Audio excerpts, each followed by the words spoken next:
আজ আমরা চলে এসেছি প্রেম মন্দিরে। আমরা এবার প্রবেশ করব প্রেম মন্দিরে।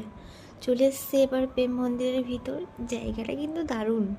বাইরে থেকে দেখেই আমার ভীষণ ভালো লাগছিল। ফাইনালি আমরা প্রেম মন্দিরে চলে এসেছি আর ভীষণ ভালো লাগছে। আমি প্রচুর রিলসে দেখেছি প্রেম মন্দির, ফাইনালি আমরা চলে এসেছি। মন্দিরের ভেতর প্রবেশ করেই আমরা দেখতে পেলাম এখানে শ্রীকৃষ্ণ কীভাবে কালিয়া নাগকে দমন করেছিল তার পুরো দৃশ্যটি এখানে তুলে ধরা রয়েছে। কৃষ্ণ গোপীনাথের সাথে বিভিন্ন রকম লীলার দৃশ্য রয়েছে এখানে, সুন্দর সুন্দর বিভিন্ন রকমের প্রেক্ষাপট। আর হ্যাঁ বন্ধুরা, এখানে কিন্তু বিভিন্ন রকমের লাইটিংয়েরও ব্যবস্থা রয়েছে, যেটা লাইট জ্বলে সন্ধ্যাবেলার দিকে। আমরা কিন্তু বেশ এখানে অনেকক্ষণই থাকবো, সেই দৃশ্যটা অবশ্যই তোমাদের সাথে শেয়ার করব। তোমরা দেখতে পাচ্ছ এখানে কত বড় জায়গা নিয়ে এই মন্দিরটি রয়েছে। এই মন্দিরটি দেখতে এতটাই সুন্দর, তোমরা দেখেই বুঝতে পারছো। যত আমরা মূর্তি এবং জায়গাগুলো দেখছি, এইগুলোতে সব কিছু কিন্তু লাইটিং হয়।